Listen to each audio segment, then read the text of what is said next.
And now, the continuing story, As the Worm Turns. The story of life today in a big city hospital. The joys and heartaches, the intrigues and involvements, a million souls yearning to breathe free. And brought to you by Scuff No More, the miracle plastic product of the space age to spray your children to protect them from scratches and bruises. You may recall yesterday that Dr. Andrew Kaiser Cunningham III, who is the eye, ear, nose, and throat man at Big City Hospital, received a visitor, a young lady he had not seen for 38 years, Miss Scarlett Beauregard Talaferro Calhoun Stewart. It was back in Meridian, Mississippi, when the young doctor was working part-time in a cotton stuffing factory where he stuffed little bits of cotton on the end of sticks. As today's story opens, we find ourselves once again in the office. Miss Scarlett and Dr. Cunningham are chatting now and talking about the old days. Let's listen as Miss Scarlett says. Those were wonderful days. The old days were the happy ones, Dr. Third. But It's Cunningham. Well, your sign says Dr. Cunningham III. I thought maybe you'd changed your name. You've forgotten I am Kaiser Cunningham. Oh, yes. How could I ever forget you? Remember you used to call me Andy in the old Yes, days? Andrew, please. I gotta see a doctor. What is the matter? Got this terrible sinus condition. Would that my problems could be solved with pills and medication. No, don't cry, Miss My Scarlett. problems go much deeper than that, Andrew. You know I don't cry often. I'm a proud lady. We proud ladies don't cry. Here's my handkerchief. Blow your nose. Thank you, doctor. I appreciate that. I think that helped a little, didn't it, Miss Scarlett? I think so. But you see, do you remember my husband, the late Ashley Belmont Dulaney? You mean Ashley is deceased? Yes, he's gone. Well, how did it He happen? cut out. How did it happen, I asked? Oh, it was a sad story. First of all, Ashley was a go-getter. Ashley always had a big deal just around the corner. He was pretty fancy with a bottle, too, if I Yes, he was. He could have mean. Cards, booze, and women. And he took all of my money for what he thought was a worthwhile venture. What venture was that? He was going to get a Wall Street Journal franchise in Russia. And he went over there. Yeah, and as you might guess, wheeze Doctor, is coming back again. it laid a big egg. It bombed, I think can is the see. expression. Excuse me just a few minutes. Nurse Nadine, bring me a pill. Yes, Doctor, here you are. My sinus. So anyway, Doctor, the story gets worse. Yeah. Doctor, please. I gotta see. Upon returning home, Ashley went into town one day, and Yes. while not looking, Yes. poor Ashley was trampled to death by a herd of swine in a peanut festival in Gooba, Mississippi. Oh, that's tragic. I can still see him laying there on the ground. All those pig's feet walking over. Couldn't tell Ashley's from... No, you couldn't. Well, how can I possibly help you, Scarlett? Well, what have we here? How can Miss Scarlett Beauregard Talaferro Calhoun Stewart possibly be helped by Dr. Andrew Kaiser Cunningham III? You won't want to miss tomorrow's exciting episode when Miss Scarlett whispers in Dr. Cunningham's ear. Doctor, there's no way else of putting it. We're broke. The Worm Turns is written for radio by Denise and Damon DeValero and produced by Tanda Leo T. Thomas. This is a Dal Tandell production and comes to you from Washington. Until tomorrow, ta-ta. And now Rosa will supply the theme and all the incidental background music. All right, Rosa Rio, if you please. And now, the continuing true-to-life story, As the Worm Turns. The story of life today in a big city hospital. The joys and heartaches, the intrigues and the involvements of big city living.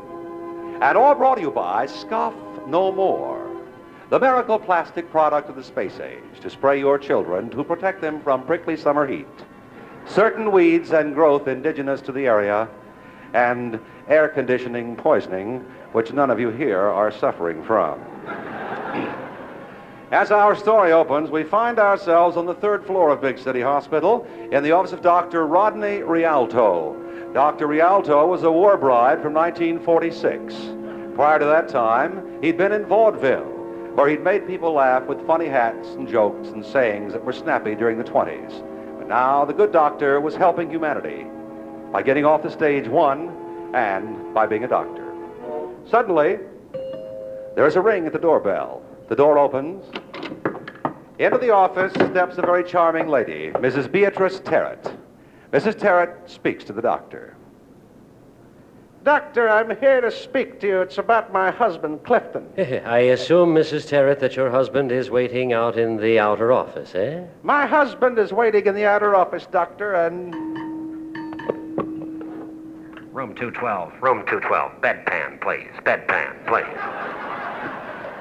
Doctor, my husband hasn't laughed in 40 years. You mean to tell me that your husband hasn't laughed in 40 years? I believe that's what I said, dum-dum. My husband hasn't laughed in 40 years. I suggest you bring him in here at once. Room 212. Come on. Bedpan, please. Bedpan. Doctor, I've been told that you have a way with humor, that perhaps you could bring a smile to his lips and save our marriage. Room 212. Bedpan, please. Doctor, can you help? I believe I can. Would you bring your husband into the office, please? Room 212. Bedpan, please. I think you'd better investigate this, Doctor. I think there's trouble in room 212. Excuse me. Is this room 212? No, this is my office. Why? Well, my name is Dr. Ernst Bedpan. They're paging me, and I'm trying to find room 212. Well, what have we here? Dr. Bedpan is indeed a doctor, and not what you thought. You won't want to miss tomorrow's thrilling episode, As the Worm Turns, when you'll hear the doctor say, I wonder if we can make him laugh. This bit obviously did not. The Worm Turns is written for radio by Denise and Damon De Valero and produced by Tondaleo T. Thomas.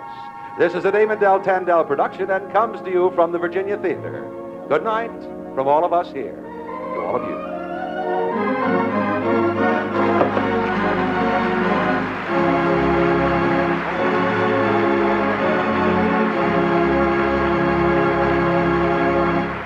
Cry Tonight with Senator Hubert Humphrey on NBC. Thank you.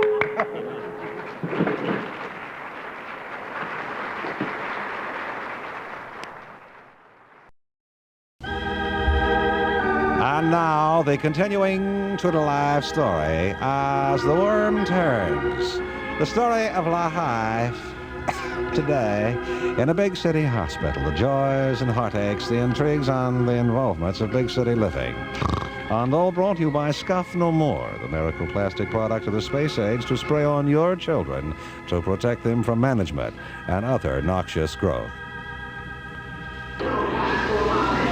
It's early afternoon in Big City as the sound effects comes barreling in at the hospital backgrounds. You may hear in the background perhaps someone you know and love.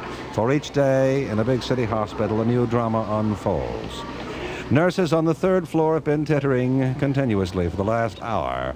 Word is out that a big-name stars in the hospital.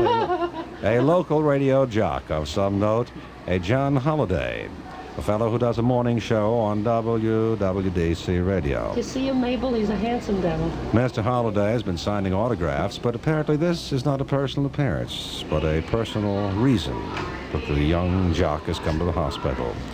Quietly, the crowd disappears in the background. Is that it? You don't say that when you're doing the drama, Mr. Engineer. Just fade it down and out completely as we go inside the doctor's office. Cue the door. There's nice. It would be nice if the door would close and then the sound effects leave. Let's bring the sound up a little bit one more time. They go into the office and... Nice. That was real nice. They're now in the office of Dr. Arnold W. Zacharias. Dr. Zacharias is a psychologist at Big City Hospital. The nurse, Estelle Barione, greets the young jock, Mr. Holliday, as the nurse says... Hey, come on, sit down here, Mr. Holliday. Good morning, nurse. How do you do? The doctor will see you now? Nurse, I'm quite concerned. Yes. I'm quite concerned about our helicopter pilot, Captain Don. Just a moment, Mr. Holliday. I am the doctor. Oh, I'm sorry. Excuse me. We will not discuss the problems with the nurse. She is just a mere bookkeeper. Now, you are having a problem? I'm quite concerned about your nurse also, Doctor, Yes, as well so as... am I. As a matter of fact, Captain you're Don. fired. I'm rather concerned about the bit at this stage of the game. You were concerned about a certain helicopter pilot. What is his name? Yes, I am concerned about the helicopter pilot, Captain Don, who seems to have a very sensitive approach to him these days. Captain Don is, I can say and quite honestly feel, he's one of my close friends, Doctor. And something's wrong. He doesn't seem to be talking to people, doesn't seem to be getting along with people as he normally should, and thus my visit to you today, Doctor. Will you lie down on the couch, Mr. Holliday? I beg your pardon? We will discuss it at great length. Well, what have we here? The young jock John Holliday from WWDC is now stretched out prone on the couch in the doctor's office. Get your feet off the couch, Mr. Holliday. You won't want to miss tomorrow's engrossing scene as the worm turns when young WWDC morning jock John Holliday says, If for only a moment to hear his blades chopping through the sky again. The Worm Turns is written for radio by Denise and Damon DeValero and produced for radio by Tondaleo T. Thomas. This is a Damon Del Tandell production and comes to you from Washington. The noise in the background you heard was that of the newsman adjusting his equipment. Lord knows he needs it. Ta-ta. It's till 4 o'clock, yeah. 10 minutes away till 4, and then we'll have news. And now, for those of you interested in the heavier side of life, it's a little drama, shall we? The cast ready, the writers are ready, the producers ready, stopwatch. Time for the worm to turn.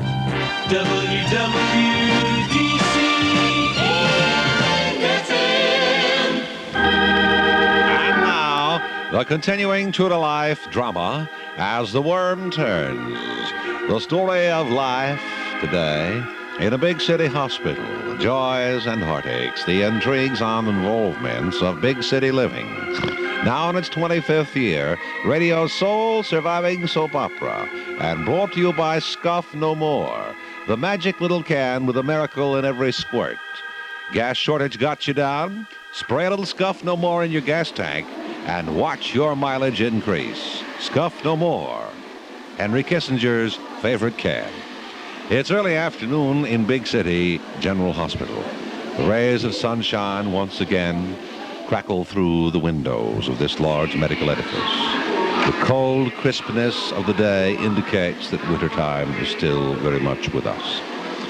On the 5th floor, young, exciting, virile intern Pete Moss has been chatting in a lonely, darkened corner with Nurse Lotta Lip.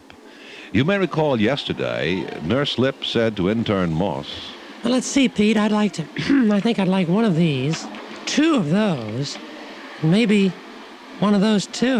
Gee, it's hard to make a decision, you know. There's so many of them. While Nurse Lotta Lip and young, exciting Pete Moss, intern at Big City, were apparently selecting something from a little booklet, another nurse, Miss Patty Wagon, senior nurse on the floor, approached.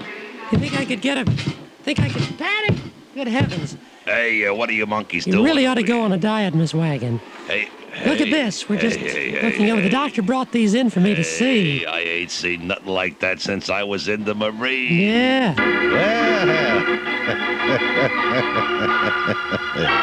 What have we here? Nurse Lotta Lip and intern Pete Moss selecting something or some things from a booklet, and head nurse Patty Wagon approves. You won't want to miss tomorrow's engrossing episode on The Worm Turns when head nurse Patty Wagon says, Wowee, wow, wow, wow. The Worm Turns is written for radio by Denise and Damon DeValero and produced by Tondaleo T. Thomas. This is a Damon Del Tandell production and comes to you from Washington. The organist was Rita Rosa. That's me, folks. Until tomorrow, toodly-doodly-doo. Wow.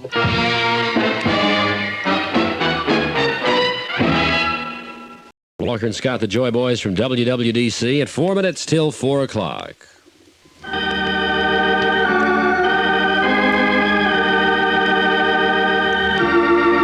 And now, the continuing true-to-life drama, you're fighting me in there, The Worm Turns, radio's soul-surviving soap opera down its 25th year, and brought to you by Scuff No More, the miracle plastic spray to spray around your differential to make sure your complete engine functions totally, completely, and with full torque. Scuff No More, a miracle product of the space age. It's early afternoon in Big City General Hospital. Again, on the 5th floor, a great mystery seems to shroud the entire surroundings. What indeed is going on? Why is Nurse Lotta Lip thumbing through a catalog and saying, Oh, dear. It's one of those, and two of those, and three of those. Why is Nurse Patty Wagon saying, Good heavens, I ain't never seen nothing like this since I was in the Marine Corps. I'll take one of each.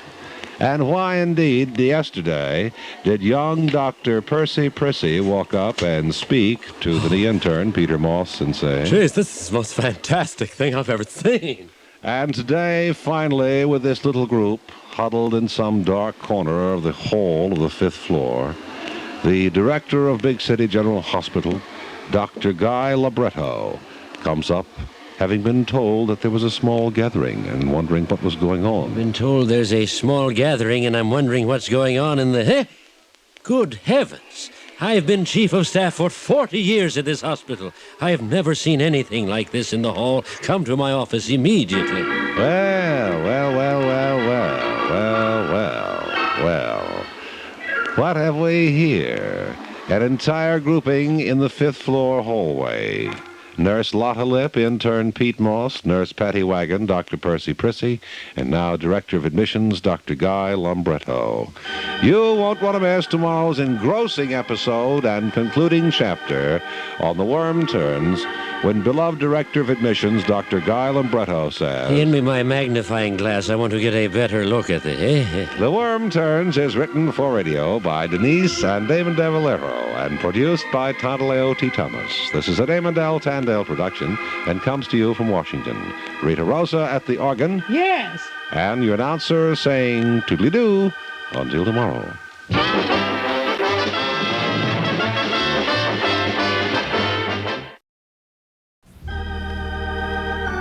And now the continuing story as the worm turns.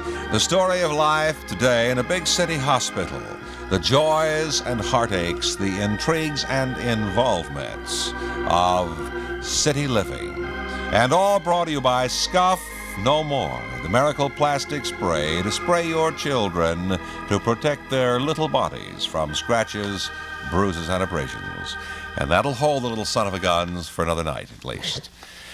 Well, it's a fine morning. Inside on the 7th floor, next to the chemistry lab, in Suite 707 sits beloved and respected Dr. Gregory Bernard Bernard, wealthy son of a parking lot czar and dedicated humanitarian. Sitting across the desk from the good doctor, wearing a tweed jacket with patches, riding jodhpurs and boots, and a jaunty little riding cap with the bill slightly askew, is Lord Ambrose Fitzsimmons Brittlebottom, the 5th Earl of Sussex. Now it seems that Dr. Bernard and Lord Brittlebottom are about to go down to the business of whatever it is that brought Lord Brittlebottom to see the good doctor, as we hear Lord Brittlebottom say. Dr. Bernard, do you say Bernard or Bernard, huh? Bernard is I suppose you want to get down Bernard. to the business of why I'm here. I wondered why you're here. Actually, Doctor, I don't know why I'm here, except that I'm desperate, and I hope that perhaps I believe the reason you're here is because you're not all there. Doctor, I notice you keep eyeing my cap with the bill on it, the one that the announcer described so aptly in the setting of the scene. That cap with the bill on it was given to me in the city of Buffalo. It's one of the Buffalo bills. I say, Doctor.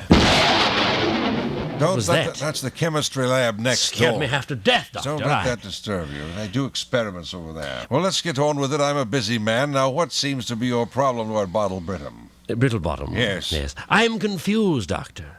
I am very confused. I have amnesia. And I'm either one of two things. Yes? I am either a wealthy English lord... Yes? Or I'm a used car salesman. Well, what have we here? The jauntily askewed Lord Brittlebottom thinks he is... Brittlebottom thinks he is either an English lord or a used car salesman. You certainly won't want to miss tomorrow's thrilling episode when more interesting facts are revealed. Be listening when you'll hear Lord Brittlebottom say outside the chemistry lab, I can get you a wonderful deal on a used Packard, or how about an Edsel? on The Worm Turns, brought to you by Scuff No More. The Worm Turns is written for radio by Denise and Damon DeValero, produced by Tandaleo T. Thomas. This is a Damon Del Tandel production and comes to you from our studios in Washington. Until tomorrow, ta-ta.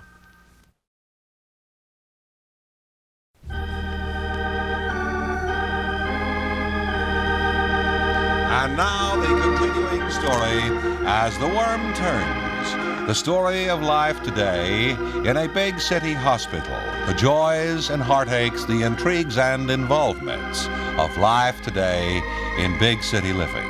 And brought to you by Scuff No More, the miracle plastic product of the space age to spray your children to protect them from scratches and abrasions. The winds have been blowing a bit outside a big city hospital, and the occasional twitter of a little bird is heard.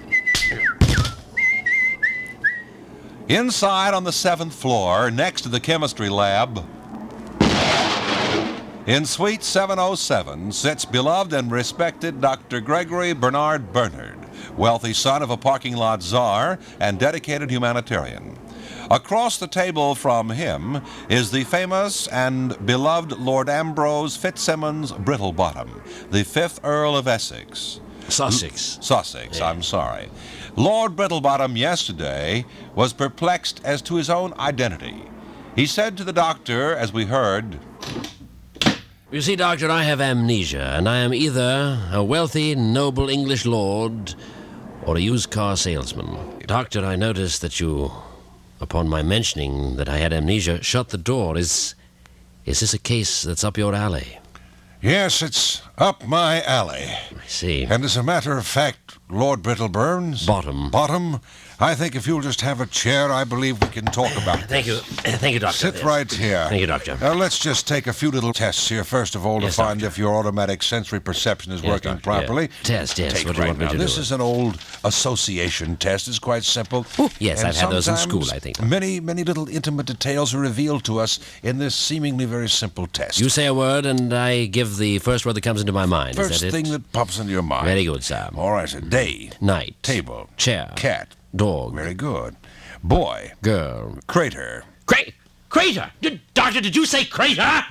How dare you say that word to me, Doctor? Of all the words... Well, what have we here? Apparently we have struck some kind of a strange note in our conversation. In the word association game, when the good Dr. Bernard Bernard mentioned the word crater, Lord Brittlebottom flew into a rage. You won't want to be missing tomorrow's episode, or maybe you will, when you'll hear Lord Brittlebottom say... I apologize, Doctor. I didn't know. I thought you said crater and you said nader. Good heavens. No, you thought he said... I thought you said nader and you said Could this be a revealing fact? Nader for crater, used car dealer, English lord? Be listening tomorrow as The Worm Turns, written for radio by Denise and Damon DeValero, produced by Tandaleo T. Thomas. This is Bennett. I thought you said nader and you Del meant crater. Tandem I'm sorry. production. I don't know. Ta-ta.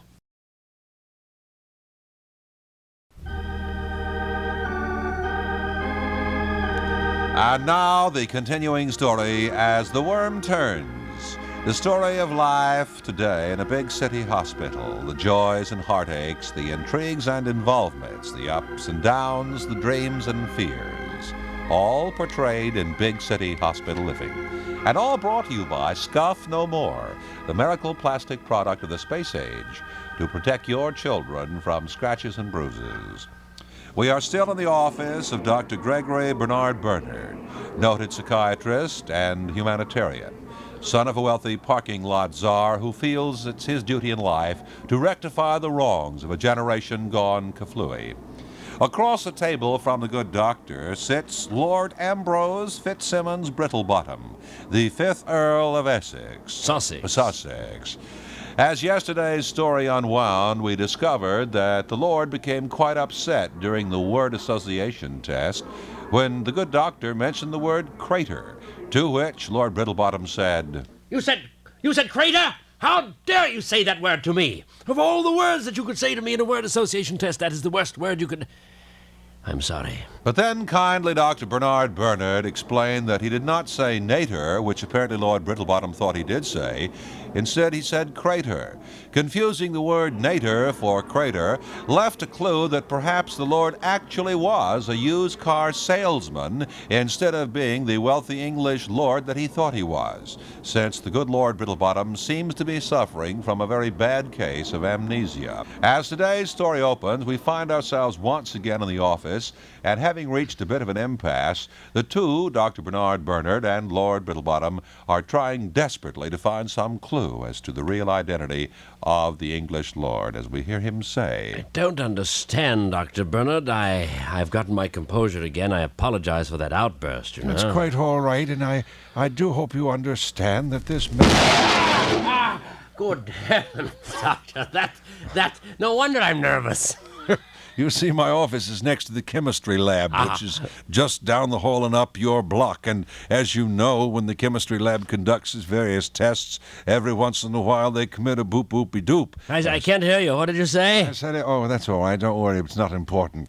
It's the chemistry lab next door. Doctor. You see in the work... Oh, hi, nurse. How are you, How do dear? you do? Is this Mr. Throttlebottom? No, this is Lord Brittlebottom. It's Brittlebottom, nurse. Yes, Nurse Lord Fitzsimmons. I have a telephone call for you, Lord Brittlebottom. We're in conference right now, nurse. It's an urgent telephone call. Oh, well, in that case... It's about his commission. His commission? Well, what have we here?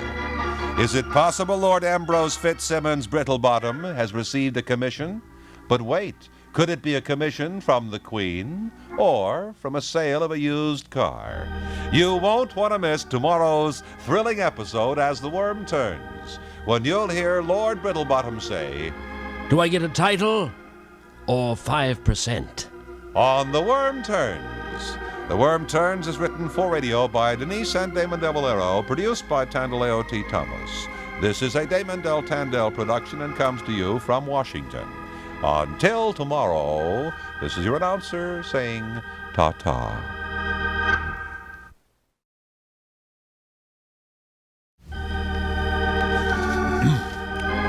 And now the continuing story as the worm turns. The story of life today in a big city hospital. The joys and heartaches, the intrigues and involvements of life in a big city today. And all brought to you by Scuff No More, the miracle plastic product of the space age to spray your children to protect them from cuts, scratches, and abrasions. Scuff No More. The atmosphere has become electric in the office of Dr. Gregory Bernard Bernard, here on the 7th floor of Big City Hospital. The office, next to the chemistry lab, is apparently alive with action in that chemistry lab. Jeez, I don't know what they're doing over there. Across the table from Dr. Bernard sits Lord Ambrose Fitzsimmons Brittlebottom, the 5th Earl of Sussex, a victim of amnesia. All week now, we've been trying to find the true identity of Lord Brittlebottom. Is he indeed a wealthy English nobleman, or is he, as he suspects, a used car salesman? Let's join Dr. Bernard, the nurse, and Lord Brittlebottom once again as the phone rings. It's funny, I just answered it. That must be for you now. Would you take the call here? Just a moment, Lord Brittlebottom. Before you take that telephone call, hand me the telephone, nurse. Here you are, Doctor. This is Dr. Bernard here. Would you hold on just a moment, please? I have something I want to discuss with my patient. Just hold the phone a moment. Oh. Doctor, you put the phone in the trash. Doctor, you dropped the phone on the floor. Doctor, why don't you want me to answer It's ringing again. I said, hold the phone just a moment, please. Why do you not want me to answer the phone right yet? I think this may be one of the most critical moves in your life. For on the other end of that telephone, we know that someone or something is going to happen concerning your commission. And it will give me proof of my identity. Now, don't count your chickens before they're laid. First of all, it's possible that the commission could be a used car commission for selling an automobile. Then, on the other hand, it's quite possible that it could be someone calling you long distance from London. Should I take the call now, Doctor? If you realize the consequences involved, I feel it would be wise. No. Drat that chemistry lab next door. Hello? Brittlebottom here. Yes, Your Majesty. Of course, Your Majesty. Right away, Your Majesty. Well, what have we here? Whose voice is on the other end of that telephone? You certainly won't want to miss tomorrow's exciting, gripping episode as the worm turns, when you'll hear Lord Brittlebottom say, And the same to you, Your Majesty. As the Worm Turns. Brought to you by Scuff No More and written for radio by Denise and Damon DeValero. Produced by Tandaleo T. Thomas, this is a Damon Del Tandel production and comes to you from our studios in Washington. Until tomorrow at the same time, this is your announcer saying, ta-ta.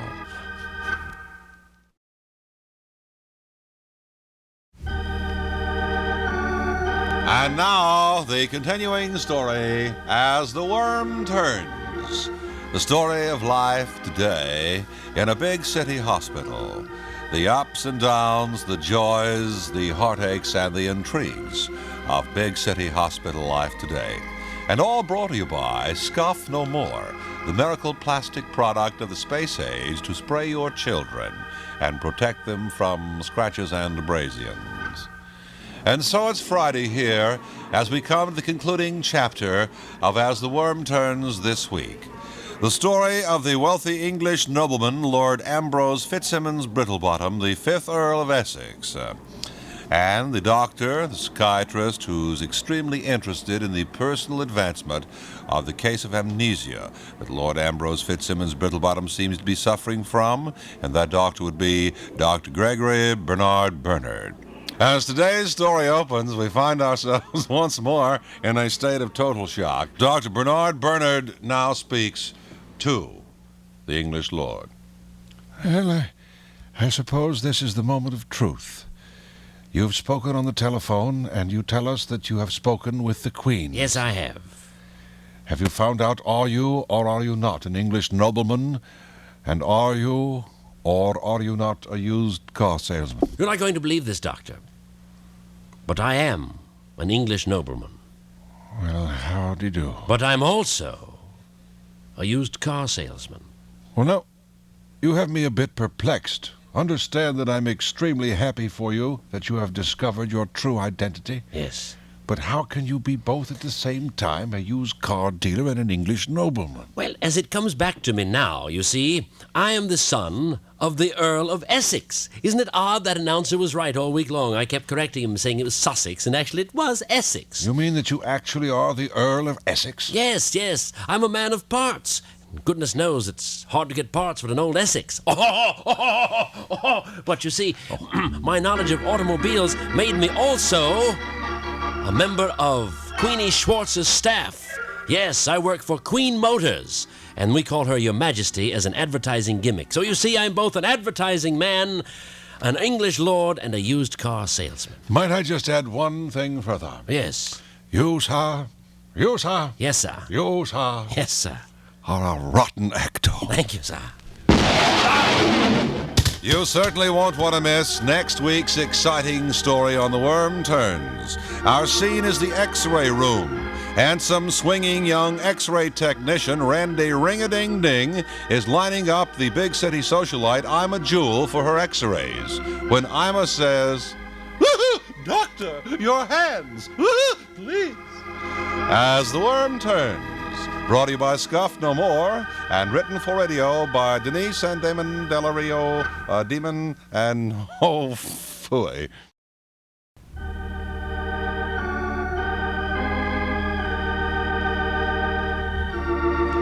And now, the continuing true to life story As the Worm Turns. The story of life today. Life today.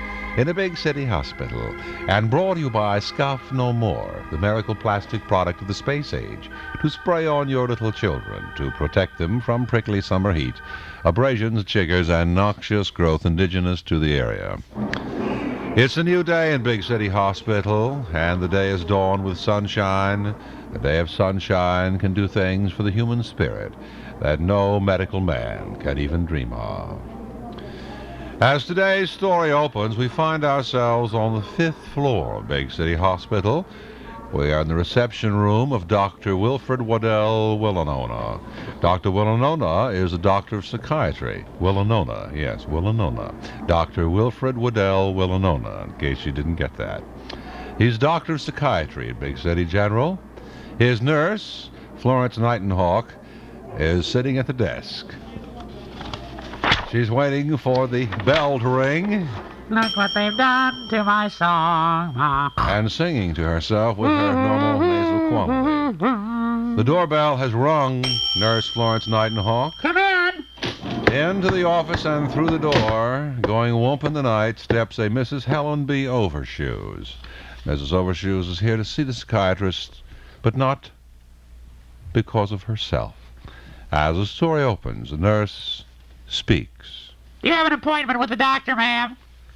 Yes, I do. My name is Miss Overshoes. Miss Overshoes? Helen B. Overshoes. O-V-E-R, over. Yes, I see you have an appointment with her. You're right on time, Miss Overshoes. You've got a terribly nasty cold, haven't you? Don't get smart with me.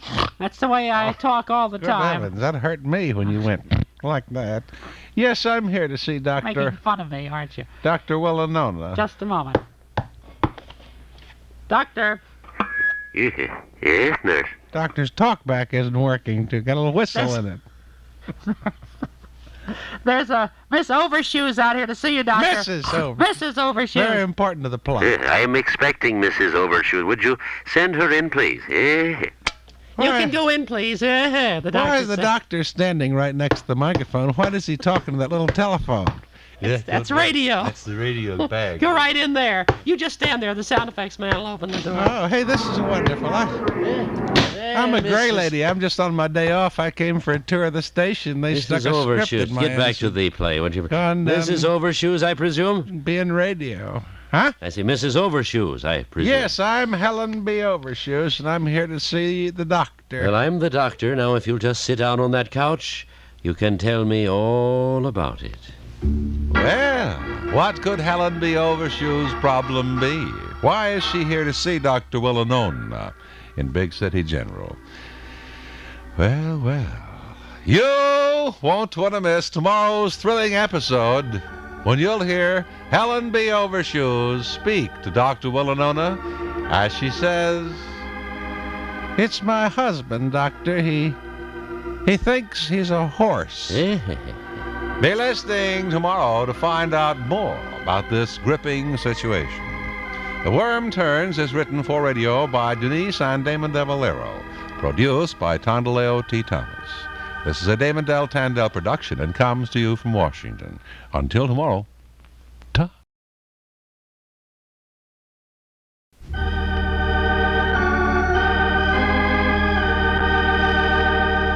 And now, the continuing true-to-life story as the worm turns. The story of life today in a big city hospital. The joys and heartaches, the intrigues and the involvements of big city living. And all brought to you by Scuff No More, the miracle plastic product of the space age to protect your children from prickly summer heat, noxious growth, and certain chiggers indigenous to the area. All week long, we've been on the 3rd floor of Big City Hospital. We've been in the office of the hospital psychiatrist, Dr. Wilfred Willenona. Dr. Wilfred Waddell Willenona, famed psychiatrist from the old Stuttgart Institute, doctor of psychology. His nurse, Florence Nightenhawk, ushered into the office yesterday a Mrs. Helen B. Overshoes. Right in there, Miss Overshoes. Thank you. Got a bad snort there, nurse. Well, it seems that Mrs. Overshoes had a very personal problem indeed with her husband, Mr. Winston Overshoes. As she explained to the doctor, "Well, doctor, it's like this. Winston thinks he is a horse." Just a moment, Mrs. Overshoes. Did I hear you correctly? Did you say that your husband... Winston thinks he's a horse?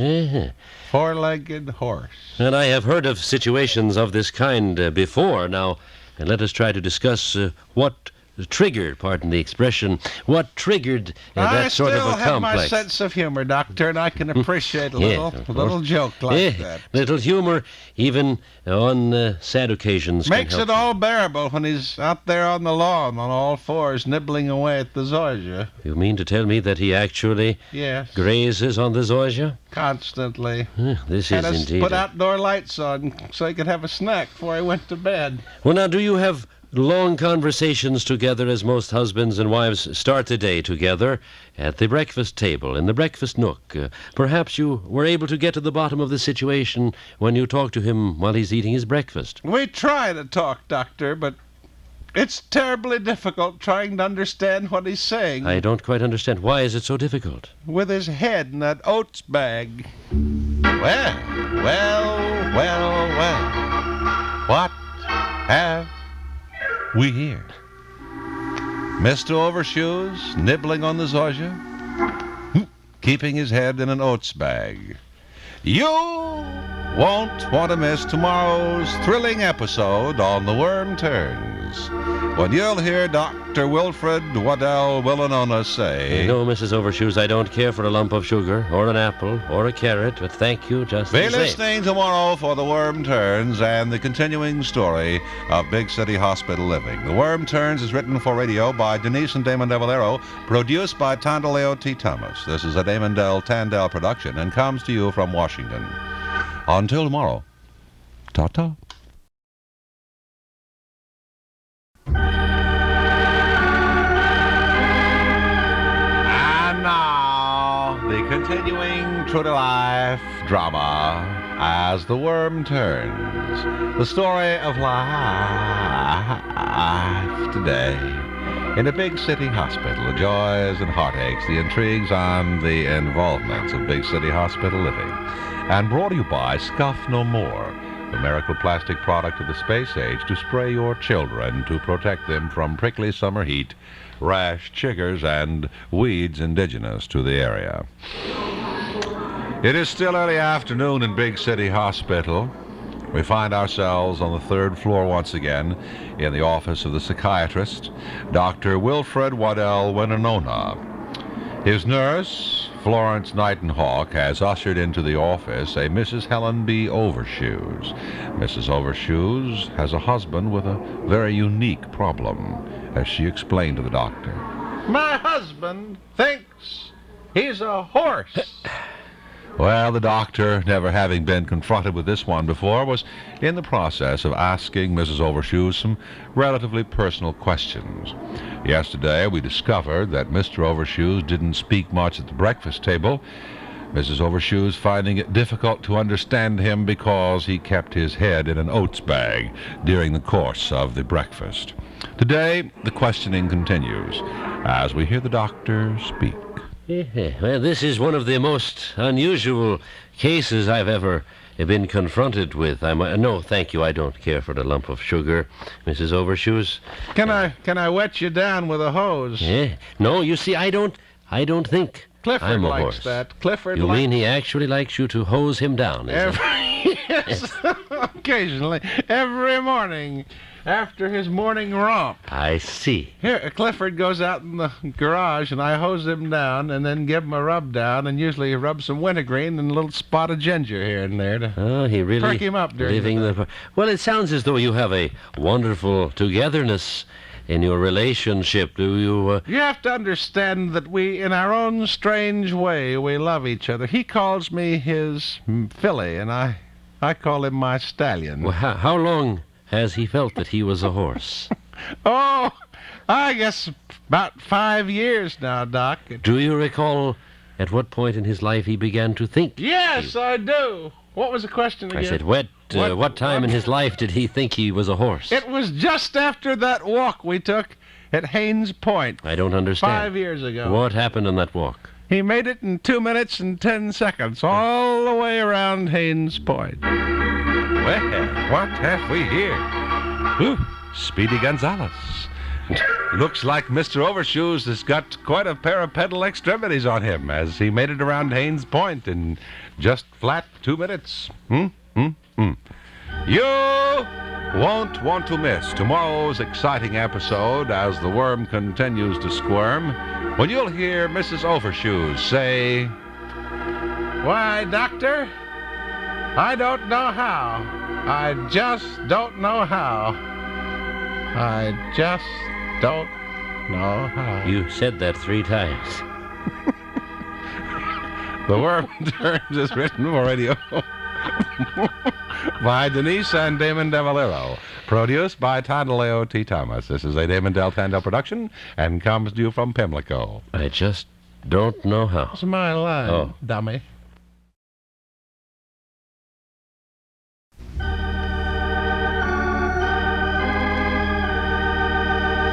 And now, the continuing true-to-life story as the worm turns.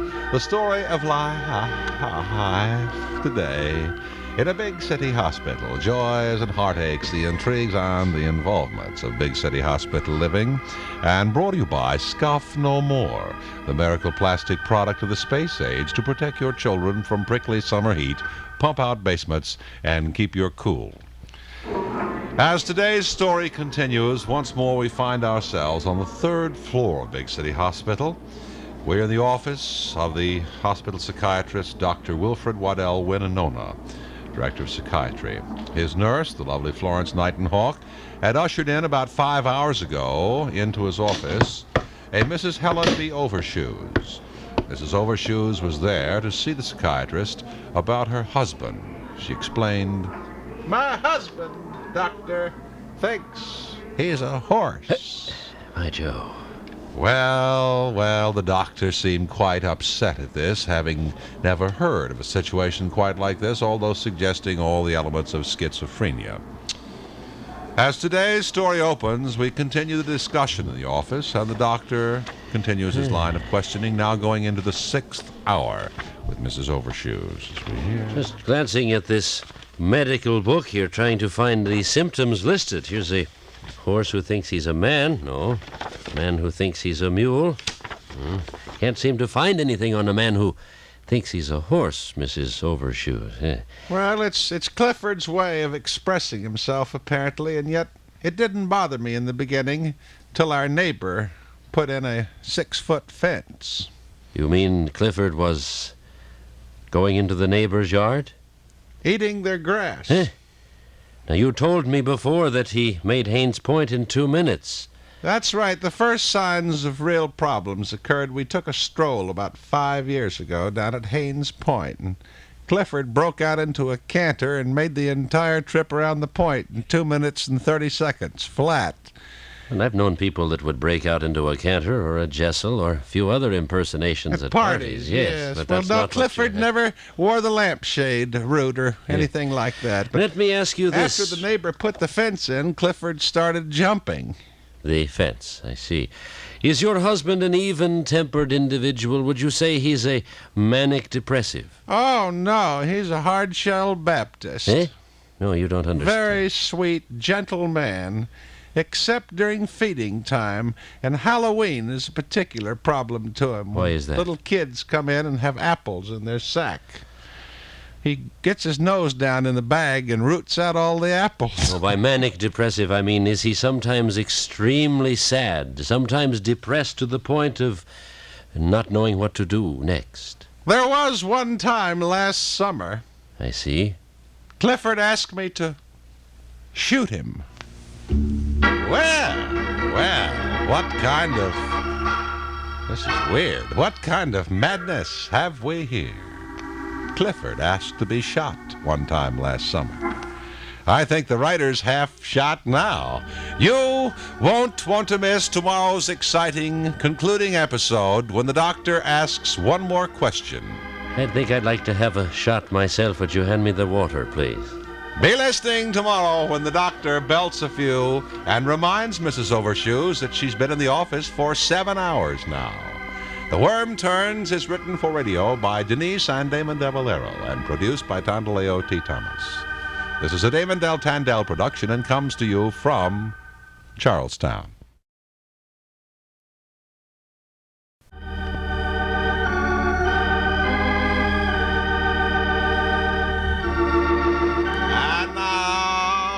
The continuing true to life story as the worm turns. The story of life today in a big city hospital. The joys and heartaches, the intrigues and the involvements of big city living.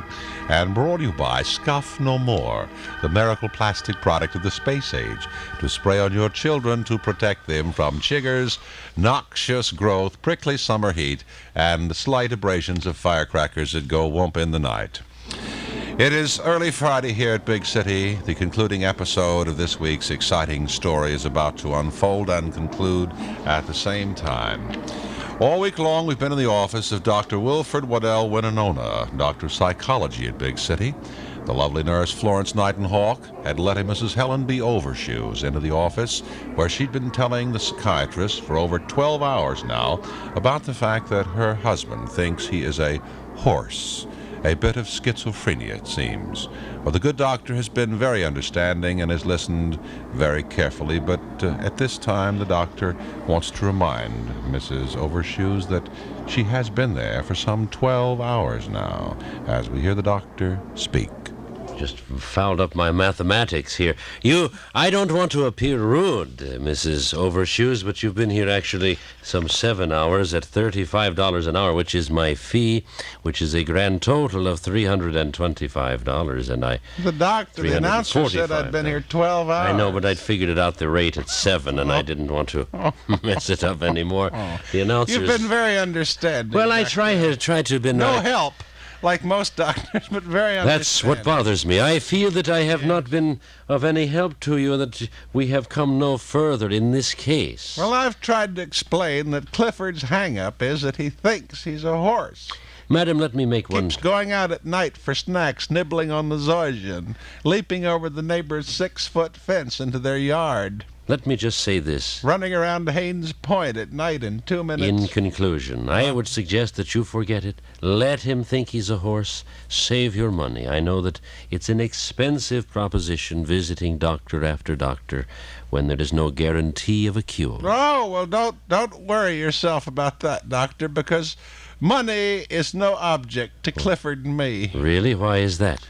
Well, he won the Preakness last year. Well, a happy ending. Indeed, at last, a happy ending. Clifford won the Preakness. Would you give me $2 on him tomorrow? He's a Charleston. Goodbye, Clifford. And there goes Clifford riding off into the happy conclusion of a Friday Big City Hospital. That was awful. You won't want to miss Monday's exciting episode on The Worm Turns. The Worm Turns is written for radio by Denise and Damon DeValero and produced by Tondaleo T. Thomas. This is a Damon Del Tandell production and comes to you from Washington. Oh, boy.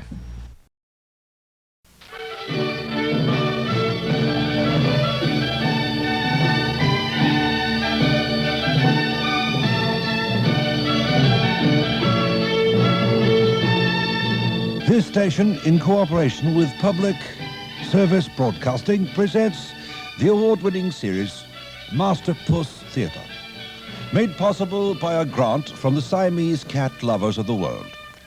I am Alistair Crook. I am exciting, I am gorgeous, and I am perfect as a host for this highly educative program. And now, ladies and gentlemen, the first part in our series of 6 parts, The 6 Wives of Henry VIII. As we all know, Henry VIII was a big man. He was big in his lust for life. He was big in his physical stature. He was big in his appetite. And, as would indicate by his 6 wives, he had other habits. Henry VIII, not really a bad sort. Henry VIII, more of a spirited, spoiled child who never really grew up. As our story opens today, the first story including the life of his first wife, Kathryn of Aragon. And as we all know, with his divorce, he not only severed his marital relationship, but also broke relations with Rome.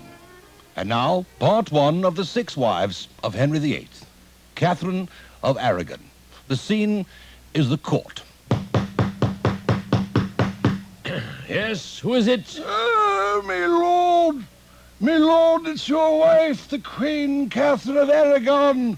She wishes to speak to you, sire. Very good. Tell her to enter. Very good, sir. Her Highness, the Royal Queen of England, Kathryn of Aragon. I know. Oh. I know that. I'm married to her, you idiot. Come in, Kathryn. It's just the way we did it at rehearsals. Yes, I know. Kathryn, would you close the door, please? You wanted to see me, your lordship. Matter of great urgency. Distresses me much. Get on with it. I got a garden party going down in the Rose Room. We've always got a garden party or some social event, you see. You're a fat slob. Have you ever looked at yourself? Take a good look at yourself. This is off the point of the issue. Well, go ahead. We've been married for years, and I am devoted to you. You know that. You know that I loved you. I've looked at no other woman since you and I have been together. But you have not given me a son. I want a son. I gave you Mary Tudor. What do you want? I want a son. Well, why don't you call Hertz? I can't do anything about it. That's not my problem. I've thought it over, Kathryn, and I know it will not sit easy with Rome. The only alternative I have is for us to sever our relationship. You mean you want a divorce? Big deal. Yes, I knew it was I coming. want a divorce. You think it's a big deal? You had the guy come in. His Excellency the King wants to see. I heard all that. It's all protocol. I knew you were going to ask me for a divorce, and I've been planning for it. You what? Get your divorce. Here, the papers are already signed. Just a moment. Wait till Rome hears about this, Big Daddy. You haven't seen the end of it all. You're too anxious to have me sign. Is there someone else? Yes, there's someone else. There is? There's a musician and the court players. Irresponsible musician. What can he give you? Been seeing each other under the balcony outside of the castle. Where is this oaf? I'd like to meet him. I'll be glad to show him to you. Come on in here. Come on inside, sweetheart. Well, a wonderful king. Good heavens, not him. It's Sir Lawrence of Belk. And Sir Lawrence and I are going to go to the New World in California, and Larry's going to open up a dance hall. That's right, Your Highness. I really love this woman. She does the polka exceedingly well. We work so well together, I've changed her name to Norma Zimmer. She'll be the lovely champagne lady, and we've named the ballroom after her. You mean the Kathryn? No, the Aragon ballroom. Let's go, Kathryn. A 1 and a 2. So long, sire. And so, ladies and gentlemen, part 1 of Masterpuss Theatre. Henry VIII and his first wife, Kathryn of Aragon, having formed the Aragon Ballroom, she left the king. Tomorrow, you certainly will be interested in hearing about Anne Boleyn. The king lost his heart to her, and she lost her head to him. Until then, Alistair Crook. Good day. This is Ed Walker.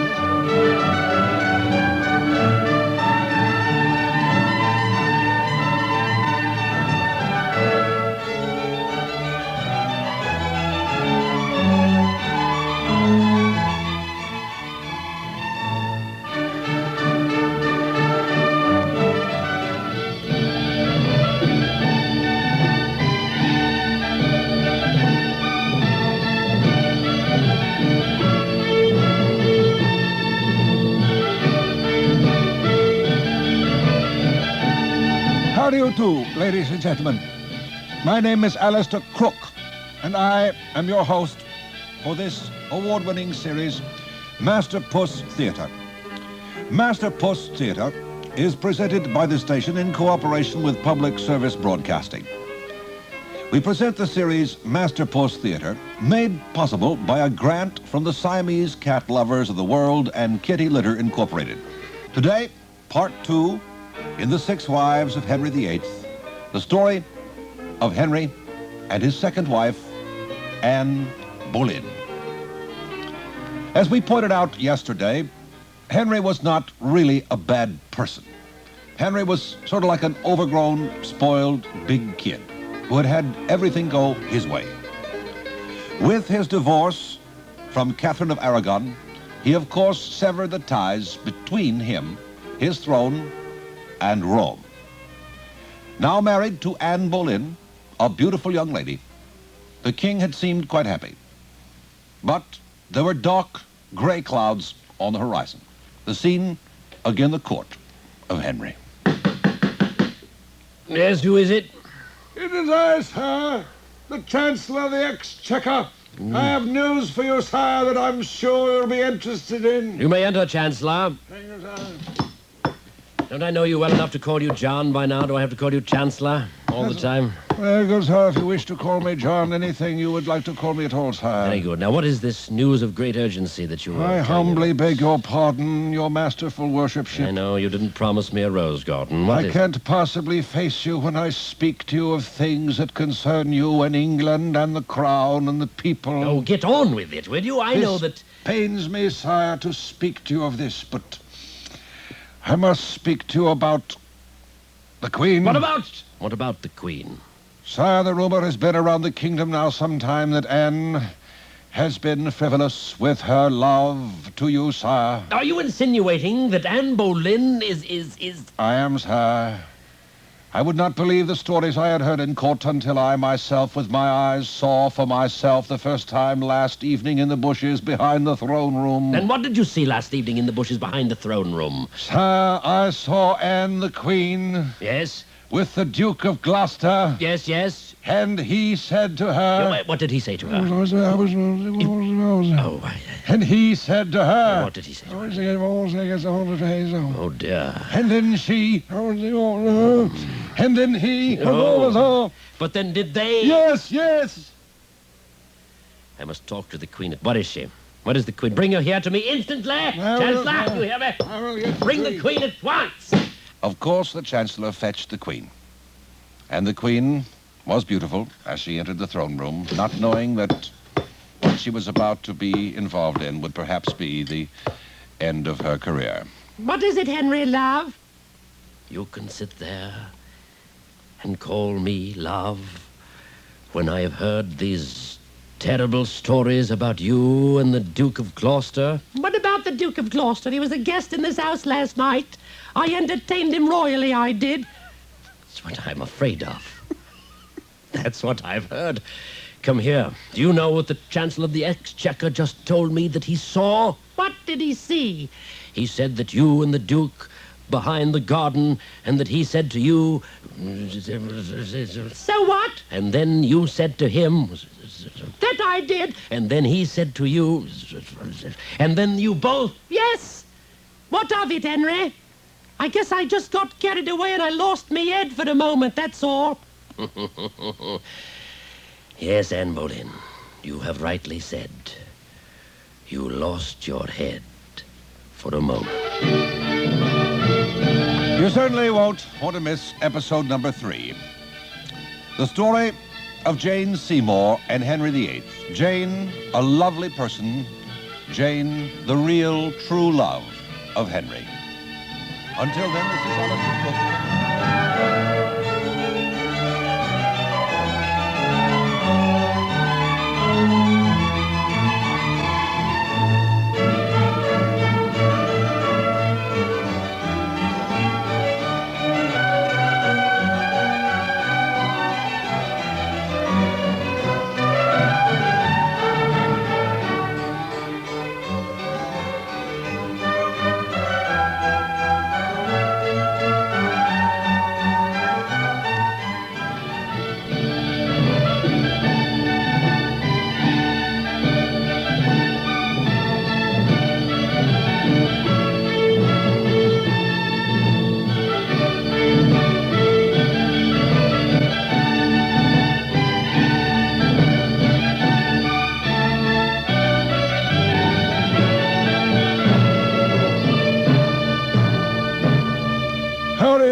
Ladies and gentlemen, I am Alistair Crook, your host for Masterpuss Theatre. Masterpuss Theatre is made possible by a grant from the Siamese Cat Lovers of the World and Kitty Litter Incorporated. You may recall that yesterday on our drama we portrayed Anne Boleyn, the young lady who married Henry and who betrayed him by her infidelity. But during her period of marriage to Henry, she did indeed deliver to him a child. She became Elizabeth I, and you know her story, a grand and glorious one indeed. There was a period where Henry, the boisterous, big, overgrown King of England, was indeed very happy and very much in love. It was during that period when he was married to Jane Seymour, whom he loved dearly. And Jane did indeed bear the king his son, later to become Edward VI. But it was not meant to be, for Jane Seymour died at a very early age, and at this time it made the king so very unhappy. It must be that I've done something wrong. I'm being paid back for my wicked ways. I love Jane Seymour more than any woman I have ever loved, and she gave me the one thing in life I wanted, a son. And now she's gone. What have I done? It may seem strange, and it may seem a little odd to be sympathetic and feel sorry for the big Henry VIII. But indeed we do, for he did love Jane Seymour very much. And he went into a period of great mourning after her death. He would just sit there quietly in the castle, sobbing sometimes, depressed, looking out the window, and sometimes having at the grape. Chancellor! Chancellor! Oh, sir. Fetch me another bottle of wine. Oh, sir. I have, sir. Immediately. Yes, sir. I shall do as you wish, sir. Just bring it here, forget the glass. Oh, sir. Oh, great and noble king. I do love you as if you were my own brother. I hate to see you this way. What difference does it make to England, to Rome, to anyone, to you, to me? No one cares. I have nothing left to live for. I've lost the one thing I loved. Jane Seymour. That is not true, sire. It is true, of course, you've lost Jane, but there are others. Beg your pardon, sir, but I took it upon myself to prepare a list and some pictures. Dare you? You think that a list, a name, a common name out of a book, could substitute for the woman I love? These are all available princesses in Europe that could be your wife, sire, could become an English queen. Look, sire, leaf through these pages, if you will. These sketches were done by the court artist, Sir Delavanckers. Yeah. Ugly. Local joke. She's a pig. Yes. Hey, hold it, right there. Look That at page, this one, right sire. there, yes. This is Anne of Cleves. She is of German extraction. Sound teeth. Sound teeth? Yes. Looks... Checked her oil. Looks as though she has the makings of a queen. Fetch her to me! And in finding Anne of Cleves, the king, when he first laid eyes on her, was heard to say, "Oh, good heavens! I think I've been diddled." Needless to say, the portrait Sir Delavanckers made of Anne of Cleves was not exactly a truthful one, for she indeed turned out to be quite a porker. And this one, too, was divorced by Henry VIII. You certainly won't want to miss tomorrow's episode on The Six Wives of Henry VIII, as Masterpuss Theater presents the story of Kathryn Howard and how she met her end. Masterpuss Theater is produced by a grant from the Siamese Cat Lovers of the World and Kitty Litter Incorporated.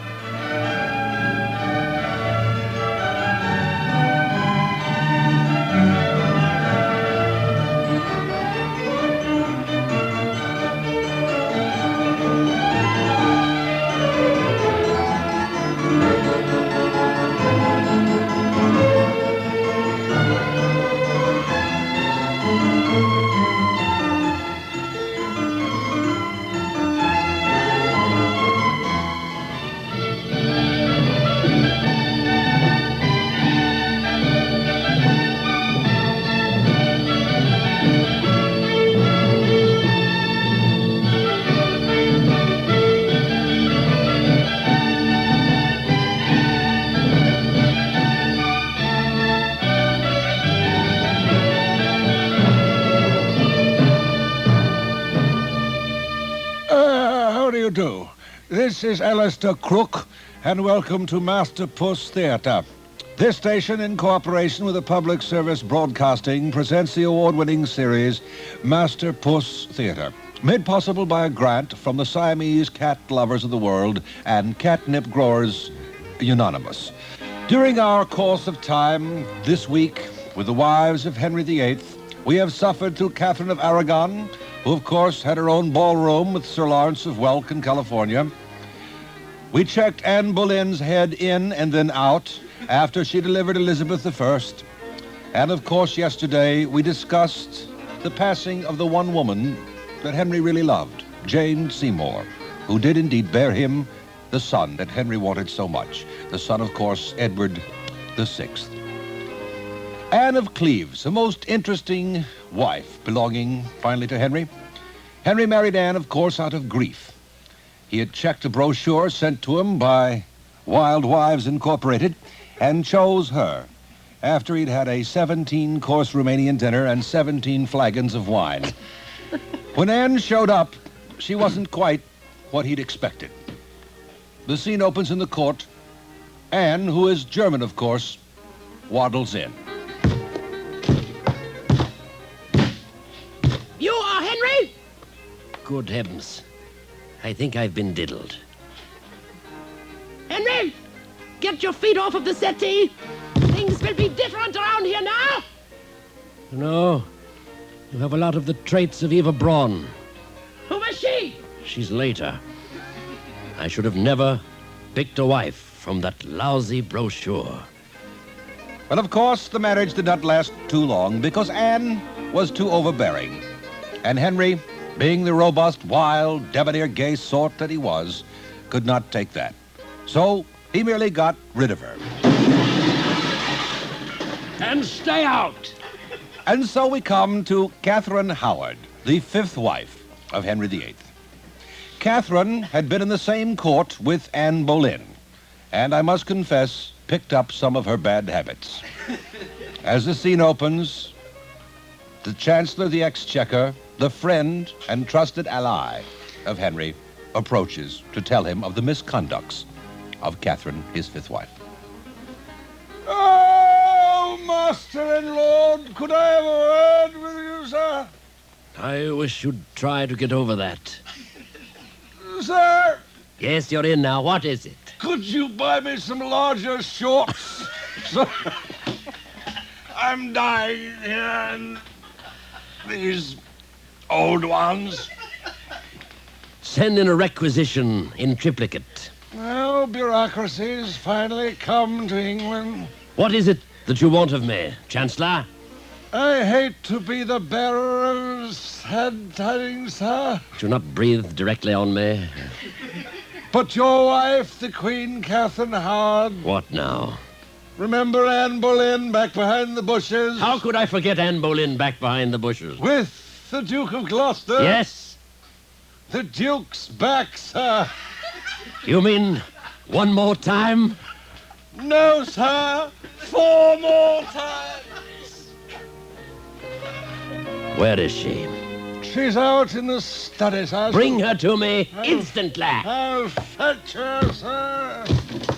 All right, get your hands off me. What do you want? The king wishes. The king wishes. Always what the king wishes.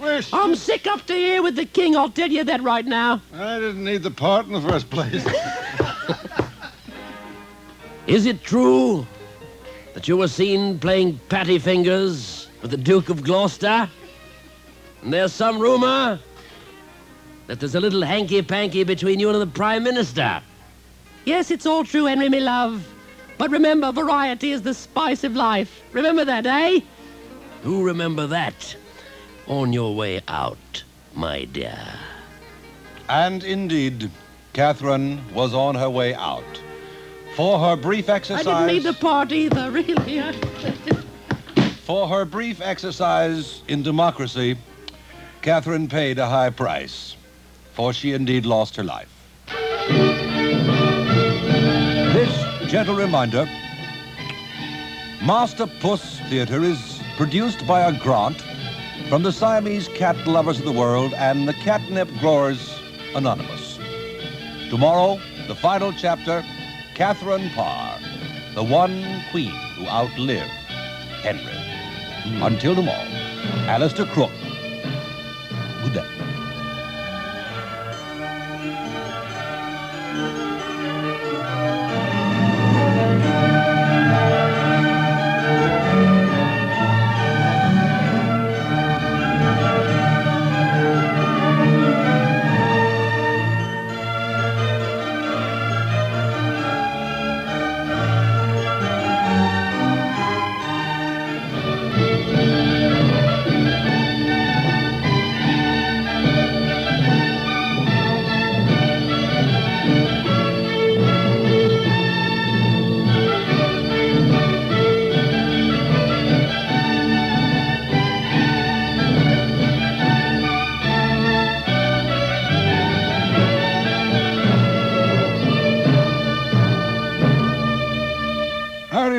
ladies and gentlemen.